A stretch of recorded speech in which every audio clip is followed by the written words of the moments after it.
It's nice to be included, but I was practically giddy. I was just really happy that my rabbi had invited me over for Shabbat dinner. Actually, to tell you the truth, I was relieved because now I wouldn't have to schmooze my way into an invite. See, my family, we're more the bagels and lox variety of Jews.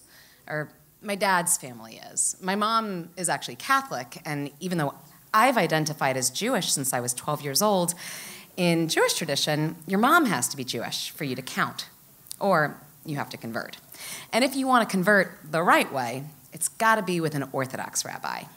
He, and it'll only ever be a he, will make sure that you follow all the rules, all 613 of them, if you farm. So that's how my rabbi and I got connected, and why when he asked if I'd like to join his family and a few guests for dinner, I jumped at the chance.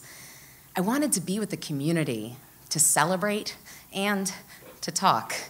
Because I've been growing in my Jewish observance for years, but some aspects of a religious Jewish life, like observing the Sabbath every weekend and keeping strictly kosher, all of that was really hard. Because I was raised with bacon and soccer games on Saturday mornings and Friday night dinners at the local pub. Converting Orthodox would mean telling my parents I can't eat anything cooked in their kitchen, not even my dad's vegetarian lasagna. And if my friends want to go out on a Friday night, sorry.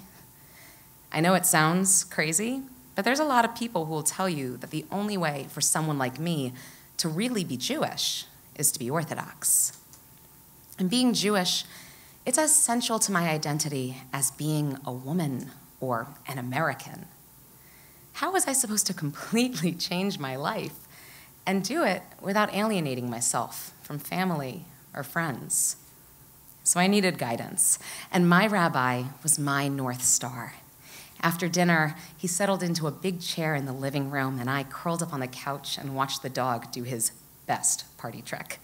The rabbi would balance a piece of cheese on Comet's nose and say, "Comet, treif." That means not kosher. "Comet, treif." "Comet, kosher."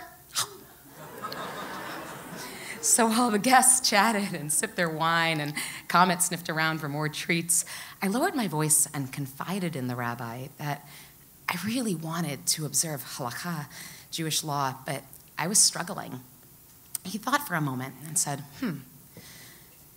"Well, how would you feel about going to the mikveh? You know, a lot of people find that it really helps them clear their head." "Oh, well, I don't have a problem with it, but I've already been once before. I don't know if you remember, it was a while ago." "Oh, right, of course. Well, did it help?" "A little bit." "Okay, well, I'll give you a call after Shabbos, and we'll find a time to fit you in." "Thanks." So the mikveh, it's this special bath filled with rainwater that Jews use for ritual purposes. Religious married women go every month after their cycle. People will go before their weddings, before certain holidays. It's a big part of the conversion process. And sometimes people also go for spiritual cleansing.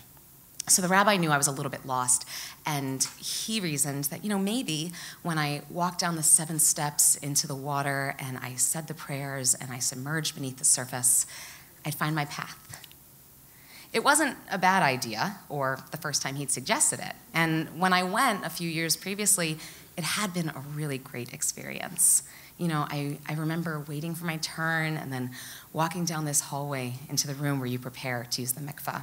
It's kind of like a hotel hot tub in that you're supposed to shower first, except in this case, people actually do it.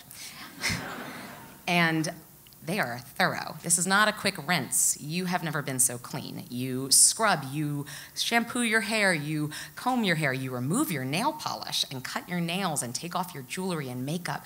You don't even want a speck of dust or dirt to be on you because you go into the mikveh the way you came into the world, naked and untouched. So I took this long, luxurious shower, and I wrapped myself in a clean white sheet and tiptoed back down the hallway to the room where the mikveh was. A religious woman told me what to do and what to say, and when I was done, I felt so centered and calm, like I just finished a yoga class. So going back wasn't such a bad idea. But Shabbos came and went, and Sunday came and went, and no call from the rabbi. That was fine, though. I was busy, and so was he. He was a leader of an entire congregation, a husband and father, a college professor, a book author, a speaker. He served on a bunch of boards and organizations. He had a lot on his plate. So the call and the mikvah could wait. A few days later, I was at work when one of my colleagues asked me, "Hey, do you know this rabbi? It's Rabbi Freundel?" A story had just crossed the wires, and one of our anchors needed to know how to pronounce the name of the Georgetown rabbi who'd been arrested that day. There had to be a mistake. But Barry Freundel had been arrested that day for filming women as they prepared to use the mikvah. He eventually pled guilty to 52 counts of voyeurism, but there were many more victims than that.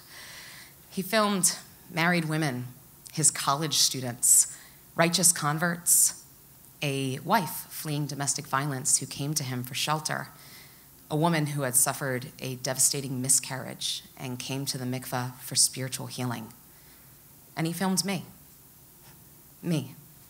I almost couldn't believe it because I had been so earnest and open and eager to learn. I'd confided in him. I'd trusted him.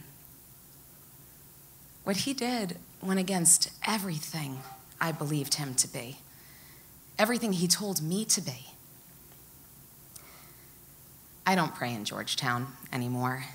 I found it really hard to pray at all for a while. But since my rabbi's arrest, I have found my path. I finished my conversion, and I found a new community to call home. Actually, I found two, both with women in leadership, where Jewish values and traditions and different ways of practicing them are respected. And so am I. Thank God.